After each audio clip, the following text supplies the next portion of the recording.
ye menim san komo wate eno anadwo bra ye beko kete so ene ehunu statement a free Same Banflex ya wono ena wo ye kasamafo ema ye nua be ma dwumtuni Shatta Wale yenim sa Shatta de eboni din a na aboga na mabunu pi din ya bom panimfo mpo pi din ema ne mema nyina esanse Shatta abawiase aba bepto nwom e de akwa nanimu a na oni edikanfo bi enenam wasan te kodaye asori baye e de sa mpanimfo na na oni omo nam no wo mo ma ene wo mo wasfasefo nso nante enti Shatta no o emeka so ni generations mienu enenam na onye nipa a ebeka se ne saso wo mo do so wasasi so se obi be maso na otebo fom a edin so obesia sorry na osori ye no wasia tra bebi akane na owo no ebra oba ye na efre ne bandana obebo nwom agidi bandana from Ghana sabre no na woni obrafo mo sabre no na woni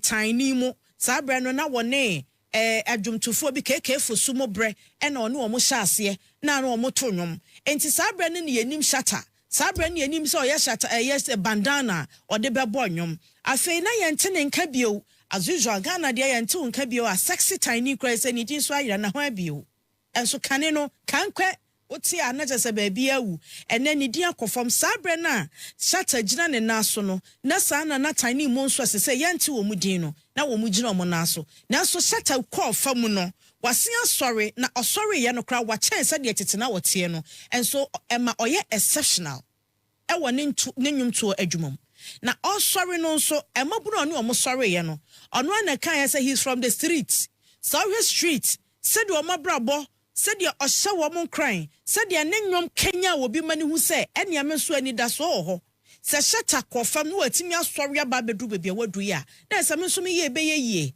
eno na meka se mpanimfo bi kan ho san se opani bi a one Shatta si so na ono so na obobra bi a atiesi fom no owo ani da so wa rehemu se ebe ye Shatta hwa brabo mu ahokyere nipa yi wama ene niam nketinketi bi a wotimi hu se obi dadwen no na wode hwaye nwom na watimi abaya abaje di otimi de ne din ko abo nwom Shatta me di Shatta Wale eno ano no na ye nwom na ahete. This is the person we talk about. Eba yamu yese obi ya yamu ye obi ya adoya untimi nyi Shatta nsinchen. Recently, make a kwan of faso ya adoya asem se eya mefe eso mani se ya wo ya sa adoye no emanya mishra nemom se obegina kem na watu sika na pete no na ye ha adwen fi ho me hu se wa ye bio oya adoye pa wo nipa bibire ohwa wo mo na bedroom pempenso asese Shatta ho aba asem eba ya che ewo ho na pagya kakra ho na akoda ho na pagya kakra ho na akoda asam ne ko fom a na wo mo ye no kokoom ye hu sa Shatta na de ba abonten so ebe ma EOCO efo so de wo mo statement ba ya on so be kire wo mo fam Shatta e kana sam EOCO e kana sam sansa asam ba aloya fo mi eni kokogina koto a obia wo nasam a the case ya wo de ba and they said we defending home the oil allegation and the old defending home the defendant and the friend is saying the all accused no obia plaintiff and a defendant obia was said you can some and it's a Shatta a defendant not a EOCO ya friend is saying plaintiff ye ntimi nka so omunyina be kan asem baako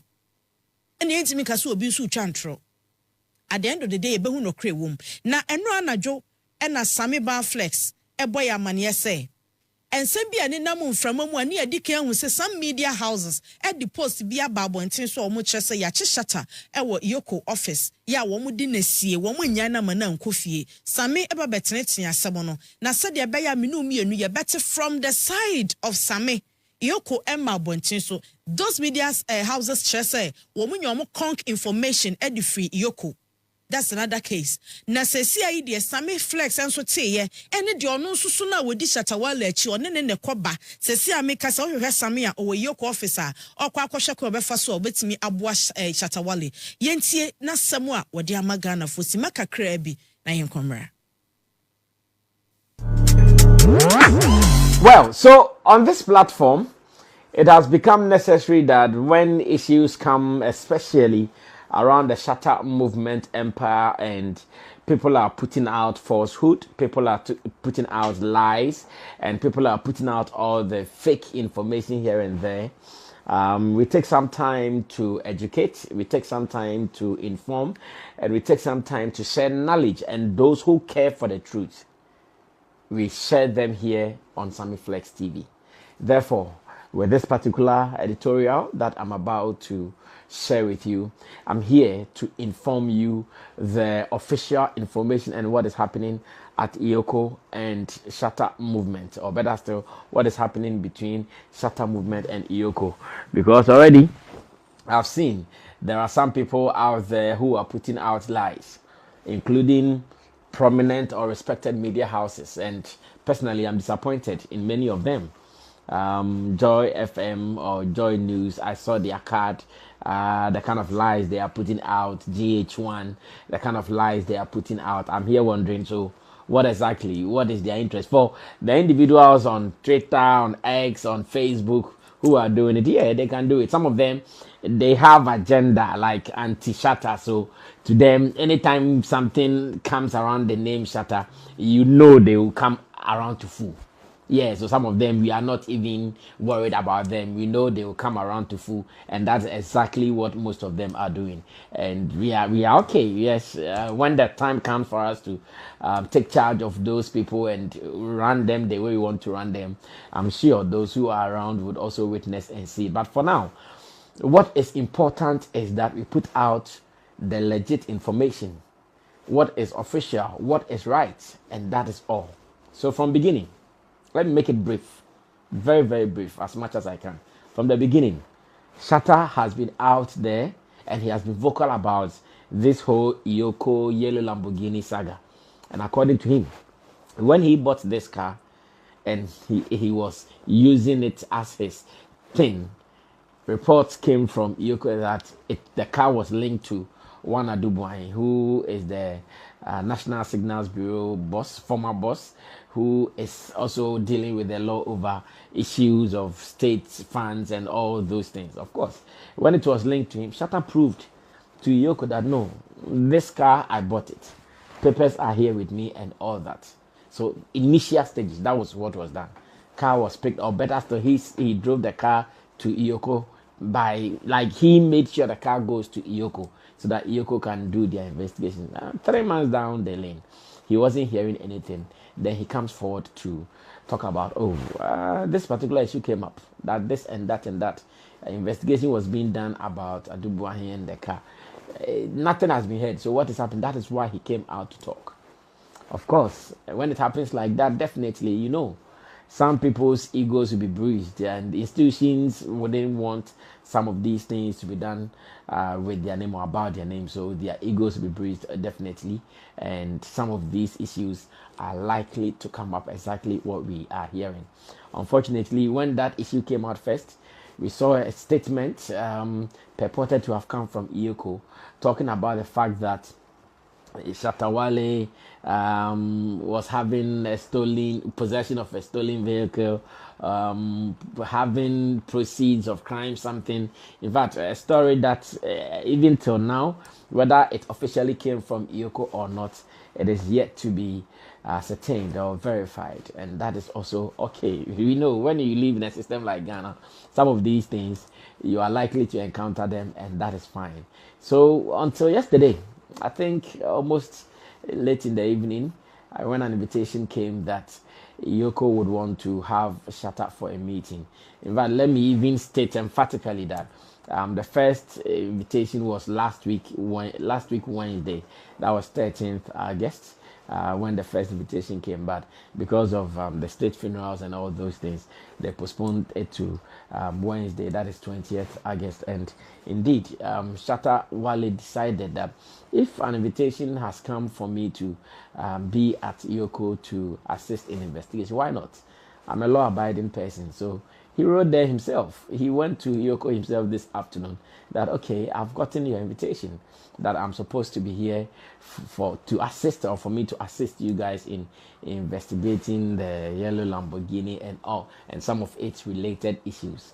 And Shatta went there, presented himself to EOCO, and of course, EOCO started their investigation. So that's between our lawyer, that is lawyer You bought it. How did you take care of the tax obligations around the vehicle he bought? And of course, when it comes to issues like this, now they'll be asking questions about your companies. How are you doing? How are you running it? How are you running your companies? Your tax here and there.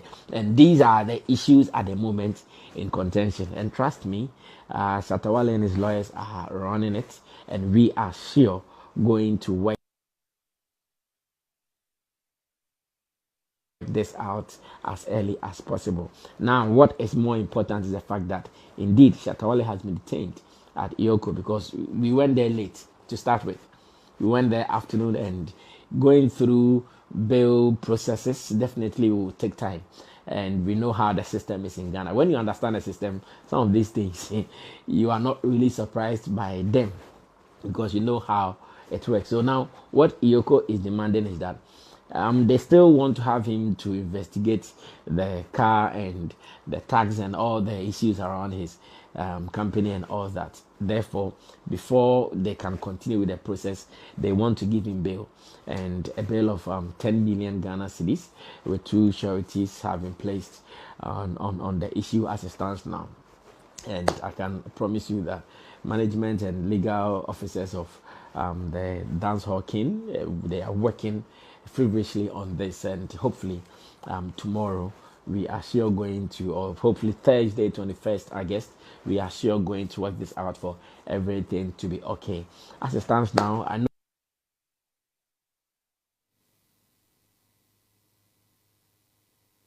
abusuanti enkomo a efri same bar flex wonom ebaye ono na ye kasamafo edema Shatta Wale ono na wa kyerɛkyerɛ de ebaye nru anwumre na wo se EOCO for to nsa frɛ Shatta Wale se omranti wo mokoye na wo se ebra wo mokoye no na ase wo mo ankasa gitum se wo mo ankodu EOCO office one time enti ewo EOCO office ho no mo no afe ye ne di nkomo wie ye enokre omu bisa bibi efa ne sikanya efa kwan ofa so a wotua ne to omu wie bibia no na aka bill oni nse police fo ba be chi wo fi a ufi ho no mo a ye be ma bill wankasa akwa ye be ma bill nti eno de akwaye bibia ho no me formality wo ho na wo say ye ma ne bill no omu ye bibia wie ye no kra omu anwie mpo na ade asa ya wo say omu ba fi na ade achi a enu nti na omu ba fi a ena no pay. I've personally spoken with Sammy Flex.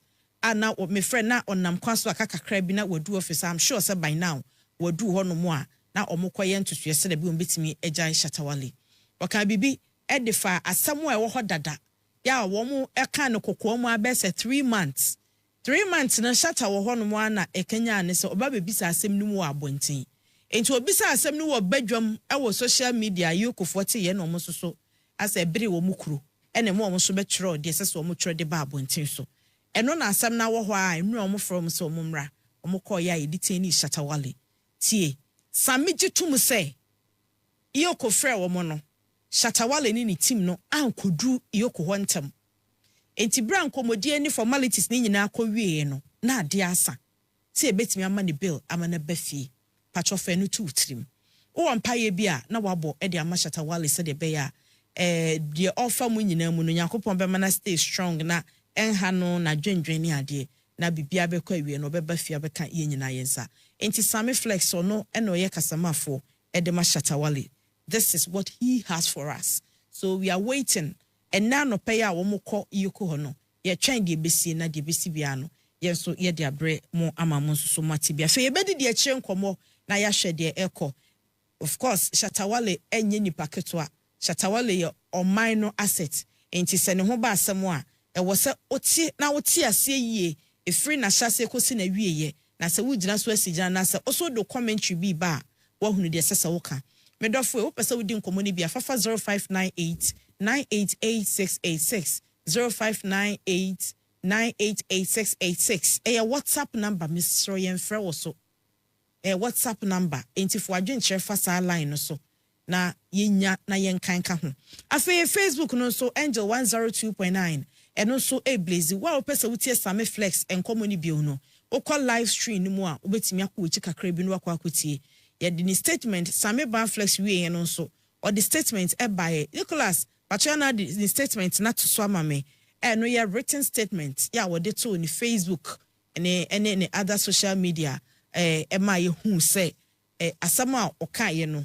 ampa so ase atwero e de aka ho enti yes it's confirmed EOCO for Shatta Wale wo EOCO for nsem ya ye hwese ede Sami Flex ekoi de besi bia na ye de ebebre mo chencha kwa ba oje so hima bibi aboko de ami adome ho de se chen time ntuma we de ofra na asede e friend asobare doctor momo friend asobare doctor ni di no nya so me na ye na e friend ni di no e me se na ma me ton 20 yo ene na medase edine meba me yaba bedi ho nkomo bio yenkwa ahoma so na yenkodi nkomo esanse eba se ya madika aka cho so a national asset nso bia be pesa obete ne ho asem obia be pesa obedi ne ho nkomo na nimdifo nso a asam wa tese de edi abo Shatta Wale eye nyina nim sem se yese wato akro no de ene mpo de okoye se questions ani ebisa no no kra no as extensions abem eno no ya na emu asem tesen yewra Richard Kumado ewo ya homa so Richard Kumado good morning bibi aboko de Bata yanko enyame asese abrebi o ma wa hoden e ma ye hia wa na waje yen so ye na odi nkomo na ano efa Shatta Wale EOCO eto nsa frɛ no ihu na ene de abebom ne se enra wo mo frɛ no he has been detained ya ye kasa nyina odaso ho ne PR ene ne di nkomo na de bebo so se enra wo mo koye nkomo no kra wo mo di ye no ebi ba kwan ofa so nya ni sika na afei ne to a otua wona wonim ensam ati say no enne ba bia ba bedru nie asam no se wo hwa ehene na eko no ya charge no and to the extent said there has been charges the lawyers will have to defend those charges if they want to take him to court the lawyers have to be there if they will release him then there has to be a bill amount on his head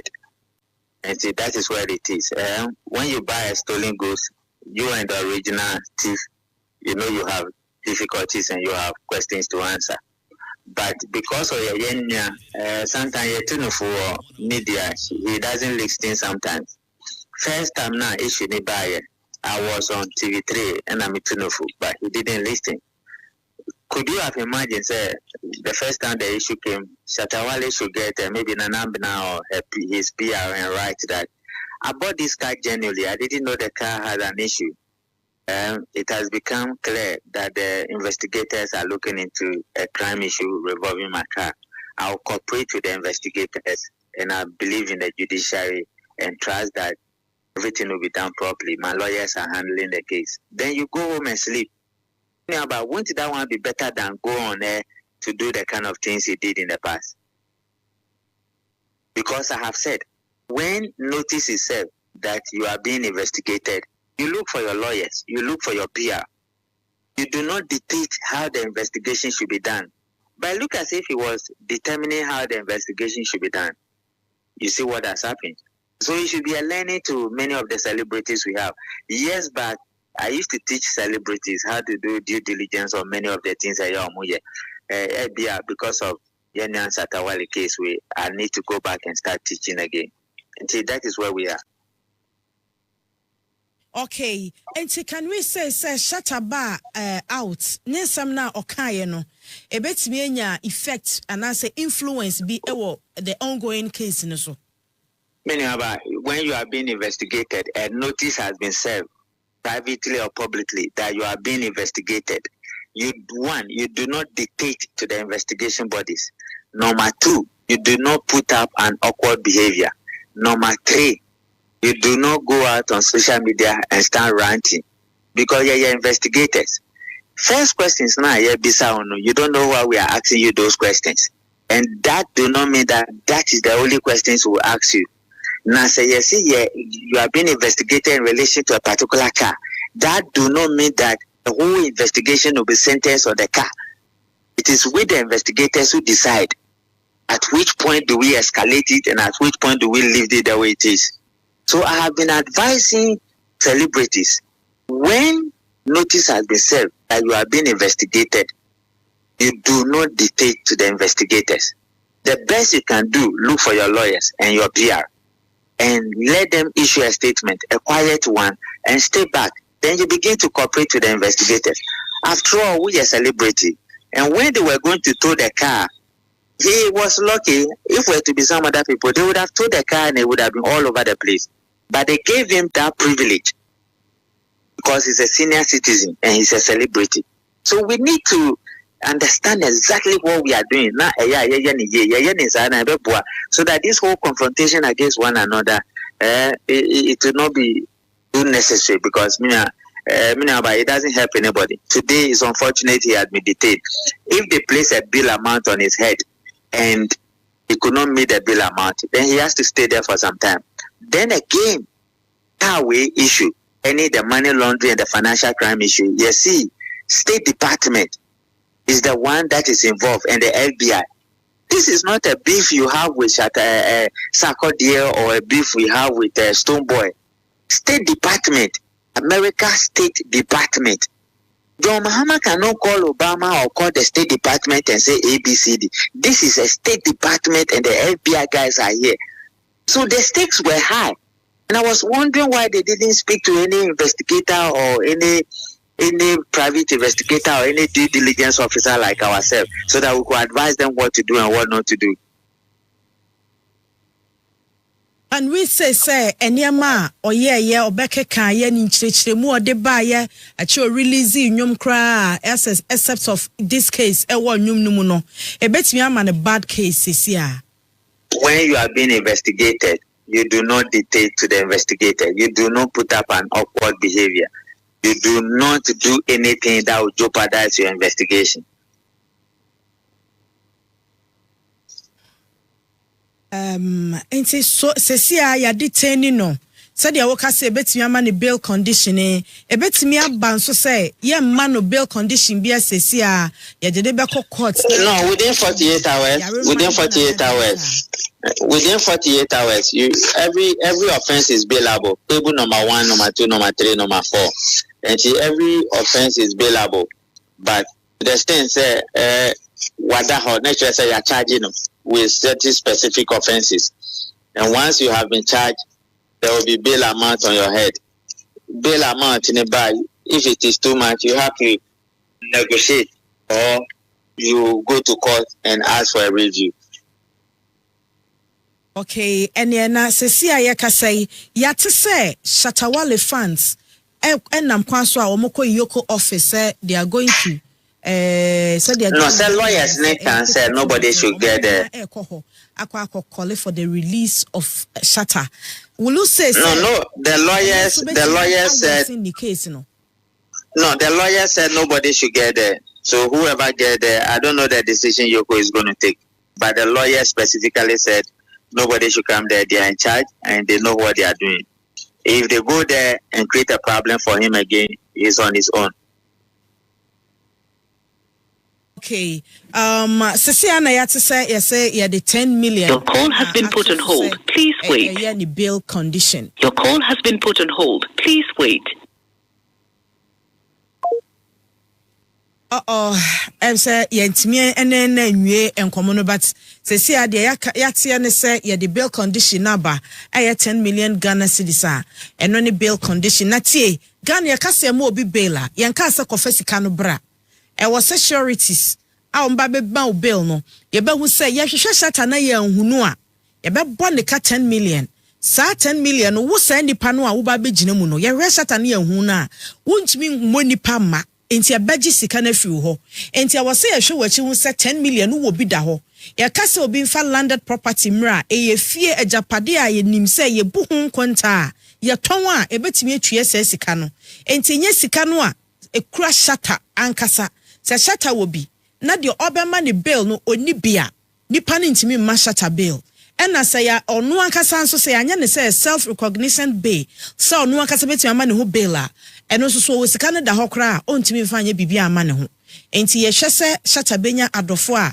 omo so achi wo bie na omo betimi agina mu ama no ye betie bail no conditions ewom ebu ha yetimi ka say e wo se onye obi a oya aban adwuma afini nyina na katua ekabomu a edu teku anasa sempoa yetimi ka say bia nipa mienu ye be justify bia kohwe ni fie hu se ampa ade wo ya oka no ni nyina owo enti yebetie conditions ai wom na yehunu se emoa ebi a wo a wote abonten kra wotie mi de yebeka no behwe kra na wo obetimi akogina mo ma Shatta no wa beli no eno so ho enti yebepe ni nyina na ye de aba so far eno ene de wo ha ma won messages na ebasa ampacho 6111 menfre eye number ye de WhatsApp ene fa so number na end with 6111 please don't call while yes I know wugu agro no ma agro no enye de ma me hear some few messages are ye nuanu bi dia about say good morning Angel TV or the Angel TV the way the man talking it seems he has issues with SM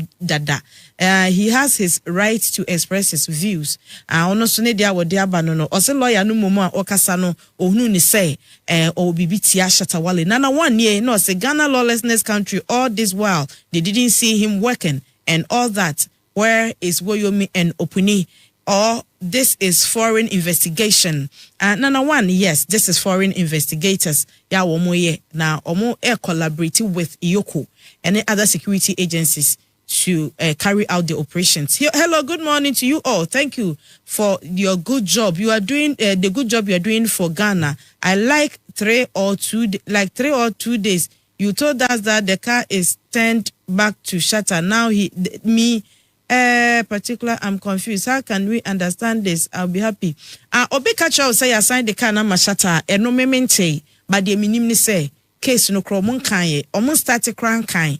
Ain't no about they say about Danekano and Shatta. I don't know where you got your information from. I think Shatta Wale should take advice from Nisidi Man 1 and now also Edeba. Or say, good morning, my best one. I believe Shatta Wale will come. Also, Nedia no vampire eta ye trainer de wokano emrem. Good morning, Madam Secretary. Please, this EOCO way arresting citizens in the country are very bad. They should rather go after their own ministers and parliamentarians who have under other businesses and have been laundering and forfeiting tax returns. Hashtag free Shatta Wale. Thank you. Wilberforce Kumase. And now dinede efi aba capital go so mentia aba beye bi no condition permanent 2028 just around near politics and now wode aba be remu me pa cha unso betimi de wode abeka ho ye beka ni nyina e de aka enejumade no me nua be ma chenche enu nie na say wotietie mu yi a Shatta Wale e wo case but more now de ba abonten so no ono de ne nkire mu ba no na ono kra ma omo investigations no lead me ma wa no nsi ba mamni kan ensha say free police for bailing conditions na de to ho no okay sana on paper sana tie kwase anya brem ebi a minister kato na janku fa de say police station wa minu a enkura se de 100 200 no omo je no o ye ka no omo je eje so ema this is illegal ana me ka no very illegal omo je esisi ntina me ka say on paper sana tie na for once, Minimum Raymond Achabayadre. Sechua, the sovereignty and integrity of the nation called Ghana, and globally at stake. And you Ghana some account. Can if you be mentioned, I bedruha. And you who say a carbon be so a fabaye, and to Ghana any more yam near Bibiano, see I have some way and can year, Sabi Begu Huffy. Your cases be bra, and for that, popular. That's a buy and kind. Penifo no me MPs ane ade a omdi enubonu hu dwane ade kwa ne ye kan eno kre Shatta ye omama e wo Ghana ha na so nipa bia nche mra senana moto bi betumi agoma ne I'm not saying say odifo but senana moto betumi agoma no hu fia o se fa mra kwa so ne ka ye fa mra kwa so atwensa fra obi enche so odifo na say ye checha fa hodie so ye pese ye hwehwem na no kre ededi na sa practice na Ghana say ekopekete yes opportunity program ni so wo here ni na ni abusafo de a wo de eche wa ho na enfa koye de be na mum obi ono echichafo de ne pekete ne ade ya na emwa yema enu entwo na emra na nkasa no enye adwuma menye sure se emra no betu asese enu Shatta obi apenasem me penasem pa na e pa akọ me penasem na se de Ghana yedi adaso nti no yema emra no enye adwuma yenua remonacha na say yoku me modimpo personalize no yoku na wo tuo no wo mo ne eye amanane dwumekwa bia na akabom e no mutu saa na mo no ada ne enya abotre ehwe ba bia bekwa akosie na bimpa enumpa bema Shatta de bimmo ama ne ho asan kese ama bia more popular na bibia akoye enti be say sitafo no ɔde yɛn nyinaa yakoma so na emu Ghana yɛ integrity and sovereignty no at stake yɛanhwɛ amɔ ho by papa ɛbɛkɔ akɔgu anim ase meda se menu abema nana boy PSC chenchen sawa na Shatta wonum pa ai ase efiri no anadwo no na me ne same so obeka no ase ai say me be ma nana boy PSC chenchen hine kwaku Putin Shatta ana me fa Shatta ne say oze metwem watwem say nkwam fa din say bebre umie mpo ebi ba beka ho kwaku Putin na ye o to bedi mai o jibika ho sawa de da woni o Ohima on say Ghana eyo manya ebre bia ye beti anase obi ebeka se ye se police ana EOCO CID anase any security agencies ni bia to nsafre obi a bia nipa no ye nim se bia odin anaso se nipa nim no kakra no eba sa pe na ye nyina ni obi a draw conclusions and ye nipa no wadi bone as soon as police and security agency bi beto nsafre obi no na bia ye kwa adu bia na bia aye bia bonefo sem bia obi de to obi so ana wo munya intel bi o bia e wo so mo clear emi ehu se nipa smasi a ye sit we fa ne ho ana ye hu we fa ne ho no de ye hu no eye no ano no anade ye hu na enye saa enti eye niema mienu benkum nifa ye to nsafrawo ye invite wo ye semone wo anase ye ba befre wo a enkyere sesebe automatically wadi bone saa na asa Ghana no a lot of us ya dwene ya akwa ye say oh ya to nsi yoko afre ni de ene wadi bone yoko of course be gina nyina so obenya nyina so obi obegina so a ode befre wo say de say chwa fie ntimi fro say chwa bra ubebisa that is the law emranema kwan even police crowd dey eba ufie so mbesachi a wo kwan so obita warrant say mo search warrant wen DNT na mo besachi untimi ma mi fie me invite me sa keke wa bra won kan kire me say DNSE officer DNSE ye dru ho a ye be mo hu udru pe ye be mo hu say ye te se ni senti enti ansa na sa security agency na agency no ebe ma release ana wode brief bi beba no na ogina bibi so nti na wo frɛ wo enti enye sako kwatre kwa asada yete ye tax evasion enna initially wo mde ba ye se wa but atwetwe ye se hwrema na twetwe nkomo enti enwom no ebe twetwe ba hwrema na bedi kan enti eno na tax evasion senkwa papa na amafo ibe tax gobre nya wanka keke Lamborghini no de no mo kan keke o Tata de meti ase ne say mpachotie de meti ase a minya from koma mene samidi yemu ne say okay wo se we ya beje wo so toye wase akoto foforo ene wa bra about lifestyle okay ye hwa wo tax a wutua wo mine mu ye de toto ho aha let's nye car no kwa ho tax okay betini abaso wo adwuma o aha ene enwuma bebre wo ho ye hwa wo tax a wutua wo mine mu ene niam a wo toto set show off na when start friendly yesi nipa asem dia not ne ba bi on pass on penipa apesem bi am penipa na nipa na preko passem enti no eno no de dikan ma yenye adwen se nipa di bone nko a na ye frɛ ne se omra e invite a oba ye hu se niema ye se a na fe ya clear na ya ma wahunu enti ye sade e toso mienu ene se de ye flaunt niema ye wo e wo Ghana ha ya share social media ya brofo di ba ye wonta hu se broni bi wo se na me wo ha se ebia besisa na bia documentary bia certified ebia organization bi ebia media house bi se bia CNN BBC na o magye license akopetumi esa semasi ana benten wa ma ye ho kwan se ye mra ne fie na ye meye we ni ye wa brofo ne bi wo ho a wo ye reality shows wo mo kire wo mo niema wo mo nyina no mra na e wo America ne ba bi a wo mo tete no ma ho kwan se magye tumi se adwuma mi ye nie na me de ne reality me pese obi ya hunu de ekoso wo mabra bom ene niema me wo even at that kura no nipa ne security wo wo ne fie eniema wa hyehye ne yie ansa kura na washasi so twa saa ne manaba social media mankrofo ehu no edroso pa ba yenye die Ghana obia so phone so ne so apɛ na wo telecast enti edu ba bia one show obia show ma happy yourself edu ba bia aya na ye ma ne so dodo na track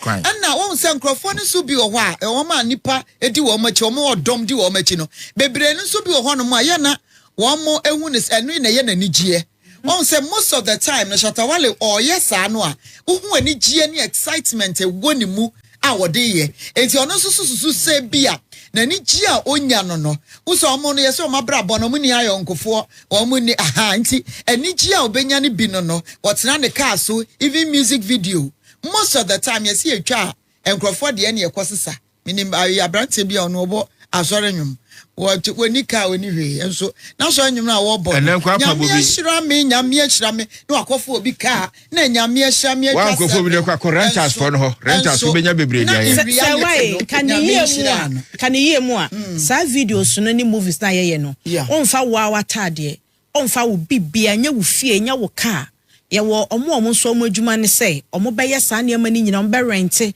bibia ama wo ma nya by force say esese ye wo awodie ena omo ye sa ne ma no asa wo de kire no so ye ready say wo de ho ne ma be ba abontin so dia ene na wo ready say wo be bibia be ye friendship ye ra Kofi Bentel eden sembi aba why is Shatta Wale in detention?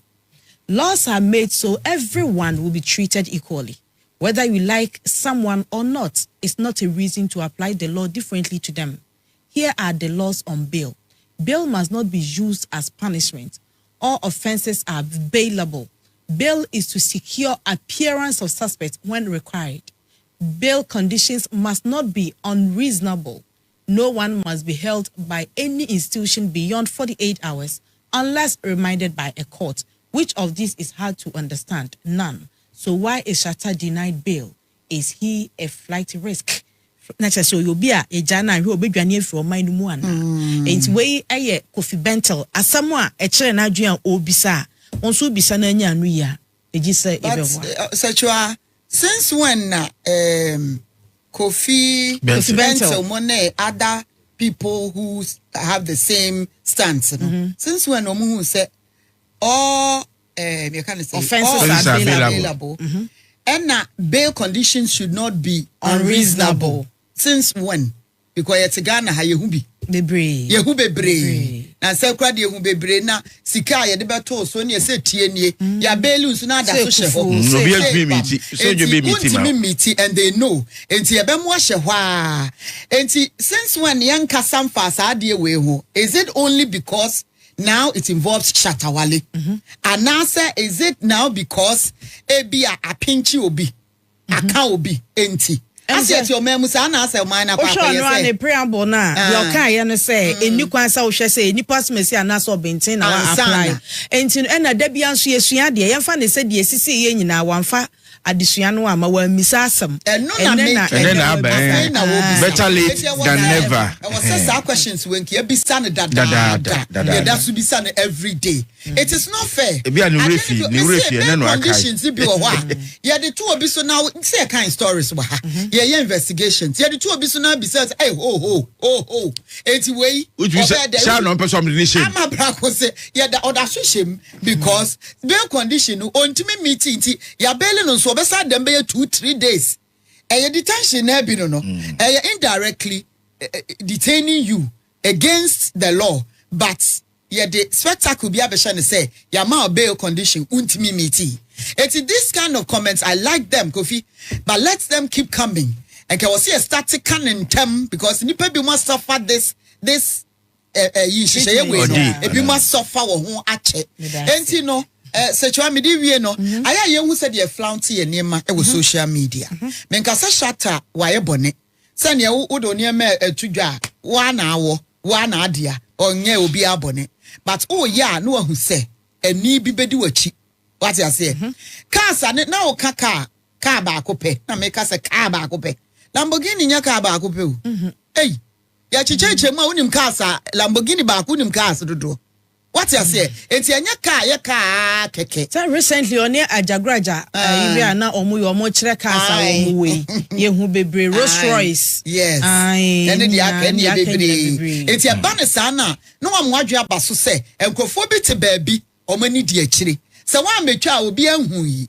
Enti e ho na wose Ghana for ye ma ye ni ko sa side ho na ye twa ye de aka ho bi so ade ye am yi. Otina ngofo be frem ye bisa me ho asem se me hyehyɛ ye ne me nkrata ye pepepe de amisuro me ye ho adwuma enti let's become especially yenim say Shatta our fans nobody can beat that. Shatta is a street boy, streets no e feeling no but yesre mo abotre why that's right and that's one the street boyism enti me sre mo ho se bi mo bisa se ye kan wo ha se Shatta ka no ye de ama no Shatta ne posti se ye de ne ka ama no ena se hu se wakoto foforo enti enya ye na ye kan ye bedi akire nso no kra wo mu bia ena ya chi no a ye didi akire no ye be ma mo atefe ye de the bon krata no Glover say by now when you abre papa I mean kan ye nyina ho ye fa mpa ye entai na chi ye nyina ye mo ase be ya obeba obi so a say my emotional so nim say me no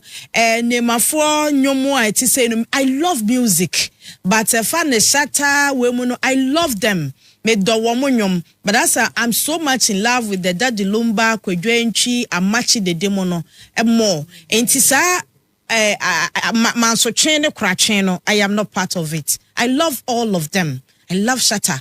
Enti die almost story say I saw them post it on their Facebook page and all. I was happy. I love them. He's making life and he's inspiring a lot of the youth.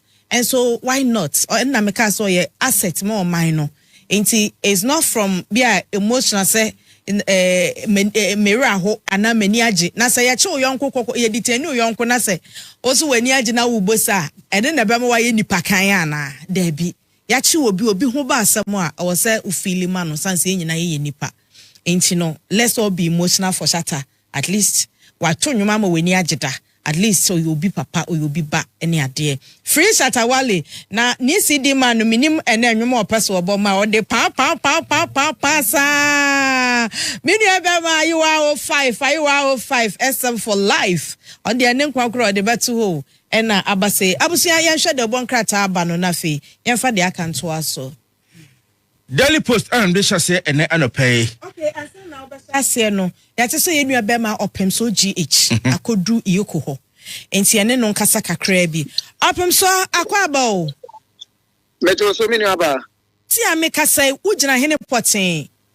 sabe dia maba bepim ewo EOCO head office one me bo ho no mo ana no business is kwa na ugina ho anase dom ho sabe dia ohema mamema angel ahefo ne atiefo nyina akwa aba sabe dia ye bebu ha sei no be ne yehunu se SM fans no omo na mpa so a omo be beba na wo bedu EOCO ani mu ase ya dom kakram se ubehunu nipa 5 bia no mabom ho 5 bia no mabom akwaku be yemiensa ana za do bedu ase ya SM fans no omo ewa ha be EOCO mpedifo no amatu mumbi office nti no ye nyina enso aba bedu ase central form any bloggers na me aka na say omo be do so ahapa yi ye hwese ye nua be ma Shatta Wale chat nyama mensa oba bi mu ase ni ehunu ni ebeko central form mum adot ase Shatta Wale fans it is a great deal who be do ase ya EOCO ni mu ase ya na de ekoso ewa ha sei no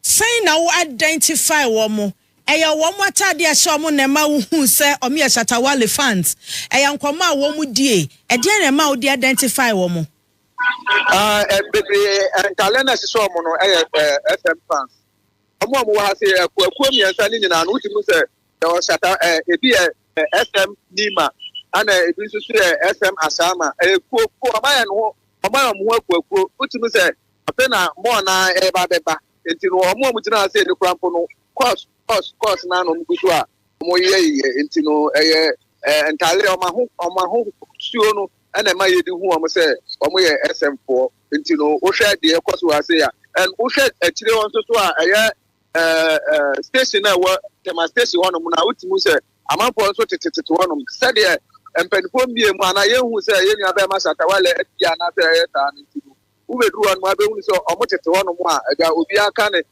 onsa tale aye SMD bet uhwe dimina ene said the nipa na tia utimi say because of Shatta Wale na uhwe den sabe nkum to afen ohema afen na hu sack before so start a omo to be ba ye nua be ma Shatta Wale ne company ba ko a editing na e wo my Ghana mu sack before no so omo so asese omo ntale ne omo kasa omo so start a omo so attack wo tema station che ho no mti no de yakwaso wo loko ani mu ase no ebi na nika ho ko ni bi kire ahwefo ni atifo no yo omo ba ye what say bia wo mo chante bibi say bia oh ye be bibi ana ye boa ye ho ene wo say bia they are cursing or they are chanting wo bibi sa na so mu di omo normal nkomo omo bo Shatta anwuma na omo di Shatta ho nkomo wo de waso tutumu ade na wote Mr. Dakujina kodi binche na metie ensemo a omo ka bet utimu se omo nyina oma ye do say omo obie no no ebi mu kuta bluetooth die na so obia mo no mo ha sei omo nyina ye do because sisi ano omo beka se omo godfather enya mepie mu ha sei no mo hu anaso omo nyante mpaniko bia ano kasa no de Ubia ye do ubehu nipa mi whether quickly cry na yenya kwan wahunu Sami Flex anasa ne management members ni bi wo ho Dabi o sabre de ani bia me PM ne management team bia ma ha se so am address here sabre de obe bloggers ne central ko etwahia ha se ya ubia tete won mudin a wo hwe de ebekọ ana de ebesi wachire yo enyet na ho kakra opemso GH yenua owo EOCO office nanim ade anchen wo mumi omo offices no nti wo muntimi wura mu na de besi wo ho bia nso ye de bebre ye tiefo na ye nkwanhwe de bokrata no ba ko mienu bi na fe ye na yaboafo ase nam the Daily Post na hwase no pe ye wura Randy Abini doctor wo chese Ghana kokokuafo